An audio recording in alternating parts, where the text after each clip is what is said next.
It's the end of an era. That's the era of low interest rates. Can higher lending costs beat back the soaring consumer prices without triggering an economic crisis? I'm Christy Platson with your topic of the week from DW Business. After a decade of extraordinarily low, in some cases even negative interest rates, central banks are now scrambling to turn off the easy money taps as prices for food, energy, and housing skyrocket around the globe. What does it mean for consumers and developing markets who are already feeling the pinch? Well, I'm joined by my guests, Veronica Grimm of the German Council of Economic Experts and Jens Korte, our DW financial correspondent at the New York Stock Exchange, who are going to break this topic down for us. Thank you both so much for joining us. So let's hop right into it. I want to take a look at why central banks are taking action. Well, this is obviously about inflation, otherwise known as price growth. The U.S. has seen some of the highest price hikes in annual terms. Prices hit a 40-year high in February already, going up 7.9% year on year. Now, since then, they've gone up several more times. And economists were hopeful after inflation slowed slightly in April, but then prices shot right back up again in May. All right, well, sticking with the U.S., I'd like to go to Jens here first. So, Jens, tell us, how are things looking in the U.S.? Has your morning coffee got more expensive? How are these price jumps affecting New Yorkers? Yeah, sure. I mean, you feel and see it left and right. But also, if you look at some parts of the industry for consumers, look at cars, for example, new cars, used cars. Americans buy those with car loans, right? So those are going up. We see a huge spike in mortgages. So it's going to be much more expensive to finance your home. Then we almost have a record level of credit card debt. So that's also getting more expensive. That when you go shopping, clearly you look twice what you buy, because pretty much everything seems to be getting more expensive. All right. Well, Jens, we know that this environment of easy money created a big boom in more risky stocks like tech, also cryptocurrencies. Can you talk to us about what the relationship was here?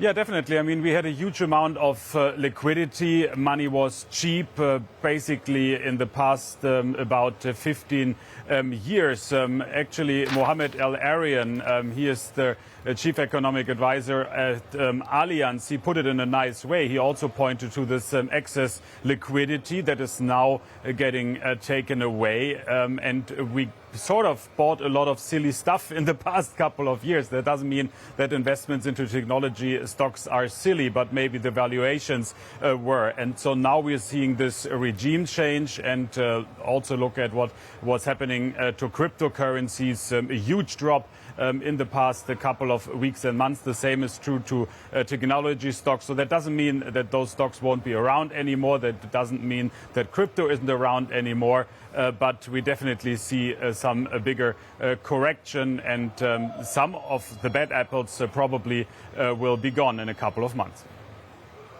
Okay, thank you for that, Jens. I want to look now towards Europe, turning to the Eurozone, specifically, of course, talking there about the 19 countries within the EU that share the euro currency. So breaking this down again for a second, we saw a similar upward trend in the Eurozone as we saw in the U.S. since last summer. Inflation up 8.1% in May compared to a year before. Of course, again, hitting food, energy, and consumer goods, all of those rising significantly just even this last month. Now, this uptick surprised many economists and added to the pressure for countries to finally do something about this. So, Veronica, going to you now. I mean, we're seeing high prices in Europe as well. Can you break down for us, how is the situation in Europe different than the one in the U.S., actually? Yeah, in Europe, energy prices have increased a lot. And this was the case before the aggression of Russia against Ukraine already. But it was, of course, intensified due to the war against Ukraine. But we also see price increases for food and also for core inflation. So by now, we have also price inflation hikes that are quite high. And this is also due to ongoing disruptions in the supply chain. So it's a supply driven inflation, and the challenge is now to somehow reduce demand, which is of course inducing price pressure. If we have a high rising demand after the Corona crisis, but supply cannot meet this demand, of course this then takes effect in high prices. And I think this is a challenge. At the same time, we have very low growth rates to be expected. So this is a very challenging situation. All right. Well, talking about the situation that we're in right now, I want to take a look back for a second. Obviously, we're coming off of around a decade of historically low interest rates, in some countries even negative interest rates. Now, in the euro area, the ECB in recent years had been quite adamant about sticking to its low rate policy, but there were many critics when it came to this idea. Can you tell us, did this environment of low rates do what it was supposed to, or what do you think the legacy of this era might be? Yeah, I think the debate should not be so much about past monetary policy. This is not what affected the current inflation. It's rather the energy price inflation.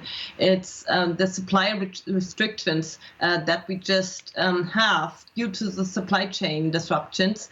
And I think we have to see that at the moment, monetary policy has to react in a very challenging situation. Already now, interest expenditure in relation to total expenditure is rising, for example, in France and Italy, and fiscal dominance is increasingly under discussion. So this is a challenging situation for monetary policy, but it is clear that monetary policy now has to react in order to get inflation, and in particular inflation expectations under control, because if people expect that inflation will remain high, then we would also have to expect second round effects and self-fulfilling prophecies. And this, of course, should not happen. Of course, yeah. I mean, I will admit that I think central bankers have a bit of sympathy from me in any case. There are so many moving parts here: war in Ukraine, energy crunch, pandemic, and yeah, they're just doing what they can. But I mean, keeping with that point, let's talk about what options they really do, or governments and central banks do have to respond to this inflation. And of course, increasing borrowing costs, which is the case that we're seeing now, is one option. This has the point of lowering the amount of money that's swinging around in the economy. And this is exactly what the U.S. Federal Reserve has been doing the last few months, other central banks as well. But this week we saw the Fed going for its largest single rate hike in almost 30 years. This 0.75 percentage point increase was the largest since '94 and higher than the half-point hike that it had hinted at in recent weeks. Economists and investors anticipated a more aggressive response after this latest data out, showing U.S. consumer prices grew at their highest pace in 40 years in May, again with food, gas, and housing all surging. And this is what Fed Chairman Jerome Powell said at his remarks. We at the Fed understand the hardship that high inflation is causing. We're strongly committed to bringing inflation back down, and we're moving expeditiously to do so. We have both the tools we need and the resolve that it will take to restore price stability on behalf of American families and businesses. All right, Jens, obviously going back to you here. Now we're seeing this higher than expected height. Is this a sign that the Fed waited too long to raise rates? Christy, to a certain degree, I share your sympathy with those policymakers at the Federal Reserve or other central bank. It's not their fault that, for example, we are having the war in the Ukraine, and definitely that is driving energy and food prices much higher. But still, there were some early warning signs already last spring and over the summer and fall, for example, when it comes to higher labor costs in the United States, when it comes to oil prices that already started to increase at least by summer of last year. So I would say, yes, they are behind the curve. They should have acted earlier, and now it is a pretty bad timing because the economy starts to cool off, and at the same time we have sort of an historic pace when it comes to pumping up interest rates. Well, of course, it's not just the U.S. that's been tightening its belt. We know the European Central Bank announced it would lift rates this summer for the first time in 11 years. The Bank of England has also raised its key borrowing rate 5 times in recent months, and we even heard from the Swiss Central Bank, surprising many by saying that it would have its first rate hike in 15 years as well. Hopping off of this idea of European rate hikes, Veronica, I want to give this question to you. Now, we know borrowing is going to be getting more expensive for countries as well as consumers. How is this going to affect countries with high levels of debt relative to GDP? Thinking, of course, of Italy, Greece. We know that the last hike we saw like this a bit over a decade ago, we saw the Eurozone debt crisis coming out of that, following that. So what could happen this time? Yeah, I think we see the markets reacting already. So highly indebted countries are coming under greater pressure because doubts about their sustainability issues of course reflect in interest rates levels, and in order to not to get into trouble systematically in the long run, I think there's no way around it that some states must get their debt under control.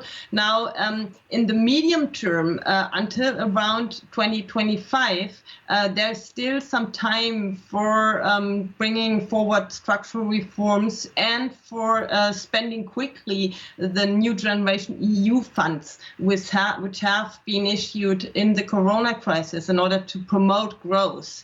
I think there will be new ECB instruments in order to get the spreads under control, but this can at most buy some time. I think it will be crucial to get the debt situation under control in order not to get into trouble systematically if rates become higher. How high they will turn out to be. So the market rates already increased, but you never know how much anticipation of future interest rates hikes by the central bank is already included in today's markets rates. So we cannot know this, but rates have increased substantially since last autumn already. Okay, I want to come back to you in a minute, Veronica, to talk again about this idea of balancing debt with growth. But hopping over to Jens for a second to get a little bit of an American perspective on something similar. Obviously in both markets we're seeing quite a politically hot button issue here. How rising prices for people, what this is going to do for economic growth. I mean, looking at the U.S., the economy in some ways is quite strong there. We know unemployment is very low, but there's still somehow an impression that the situation with the economy has gotten out of control. How do you think this is likely to play out politically in the U.S.? Well, not very good for the current administration.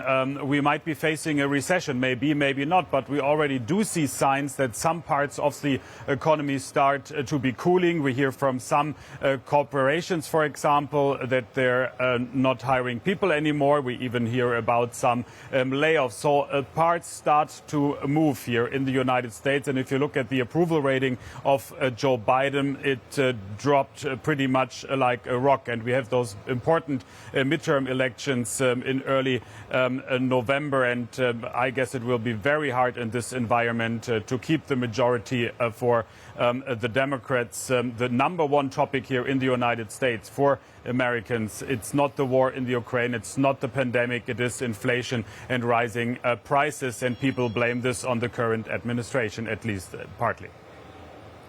Right. I mean, of course, high prices are something that Americans, Europeans, people everywhere are dealing with every single day when they go to fill their gas tanks, when they go to the grocery store. So that makes a lot of sense, of course. Now, hopping back to you, Veronica, and what we were just speaking about, we were talking about highly indebted countries within the EU, but I'd like to, with the Euro area, pardon me, but I'd like to take a step out for a second and talk also about countries outside of this market, thinking specifically about developing and emerging markets. Now, borrowing will also get more expensive for them. What effect do you think that this could have on those markets? Yeah, I think this will be also very challenging. Those countries typically are in a much more challenging position, and also the effects that we see, for example, in food prices, will be effective, of course, also in developing countries as well. But it will not only be higher prices, but it will also be hunger. So there will be a crisis ongoing, I think, due to the high food prices, due to the restrictions in food supply, that is also due to the war in Ukraine, that will affect developing countries very much. And I think this will be a big challenge for the international community. Well, thank you so much for that analysis. This is all of our business special saying goodbye to our low interest rate world. I want to thank again Veronika Grimm of the German Council of Economic Experts and Jens Korte, our correspondent in New York, for joining me today. If you enjoyed this, please hit like and subscribe. You can also check us out on some of our other channels. We have DW News YouTube, as well as the DW News website. For me and the whole team here in Berlin, goodbye, and until next time, take care.